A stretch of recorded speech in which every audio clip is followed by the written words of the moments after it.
হে এস্পিৰেণ্ট, ডিব্ৰুগড় ইউনিভাৰ্চিটিৰ ফালৰ পৰা এখন এডুকেশ্যনেল ন'টিচ ৰিলিজ কৰিছে যোৱাকালি মানে 4 তাৰিখে master of library and information ছায়েন্সৰ প্ৰগ্ৰামৰ ফৰ্ম ফিল আপৰ কাৰণে।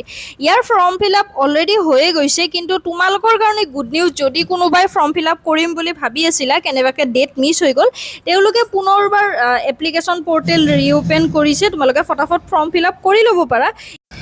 তো ডিব্ৰুগড় ইউনিভাৰ্চিটিৰ অফিচিয়েল ন'টিচ অনুযায়ী তোমালোকে অনলাইন এপ্লিকেশ্যন পৰ্টেলত ফৰ্ম ফিল আপ কৰাৰ কাৰণে সময় পাবা জুলাই মাহৰ 24 তাৰিখে ৰাতি 11:55লৈ। তো জুন মাহটোতো কমপ্লিট আছে, আকৌ জুলাই মাহৰো 24 তাৰিখলৈ, মানে তোমাৰ হাতত বহুত দিন সময় আছে। যিবিলাকে ইয়াতে মাষ্টাৰ মানে এই প্ৰগ্ৰামটো কৰিম বুলি ভাবি আছা, master of library and information science, ফটাফট ফৰ্ম ফিল আপ কৰি ল'বা।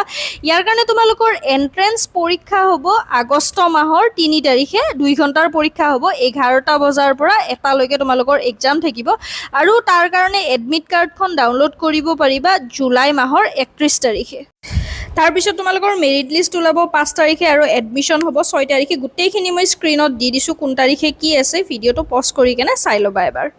নেক্সট আমাৰ কাৰণে ইম্পৰ্টেণ্ট কথা হৈছে যে কিমান মাৰ্কৰ এক্সাম হ'ব আৰু কুৱেশ্যন পেটাৰ্ণ কেনেকুৱা থাকিব। তো ইয়াতে 85 মাৰ্ক থাকিব তোমালোকৰ MCQ, তাত থাকিব logical reasoning, numerical aptitude, general English, general knowledge and computer aptitude. Next বাকী 15 মাৰ্কত থাকিব কম্প্ৰিহেনশ্যন এণ্ড ডেছক্ৰিপটিভ, ইয়াৰ পৰা আহিব। তো এই এক্সামটোৰ মানে এক্সামিনেশ্যন চেণ্টাৰ ডিব্ৰুগড় ইউনিভাৰ্চিটিতে হ'ব। ইয়াতে দিয়া আছে centre for library and information science studies, Lakshminath Bezbaroa library premise, Dibrugarh university, Dibrugarh. আৰু এটা ইম্পৰ্টেণ্ট কথা তোমালোকৰ কাৰণে, খুবেই ইম্পৰ্টেণ্ট হয়, মোৰ ক'ব থাকি গৈছিলে, সেইটো হৈছে যে ইয়াতে নিগেটিভ মাৰ্ক আছে।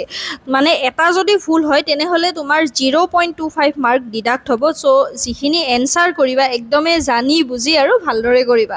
চ' যিবিলাকে আৰু প্ৰিপাৰেশ্যন কৰি আছা, মোৰ ফালৰ পৰা বেষ্ট অফ লাক থাকিলে। আৰু ভিডিঅ'টো যদি অকণমান হ'লেও ইনফৰ্মেটিভ টাইপ লাগে তেনেহ'লে প্লিজ লাইক এটা কৰি দিবা, লাইক শ্বেয়াৰ কৰি দিবা, আৰু কিবা ডাউট থাকিলে কমেণ্ট ছেকশ্যনত জনাবা। লগতে প্লিজ চেনেলটো ছাবস্ক্ৰাইব কৰি দিবা। এণ্ড থেংকছ ফৰ ৱাচিং।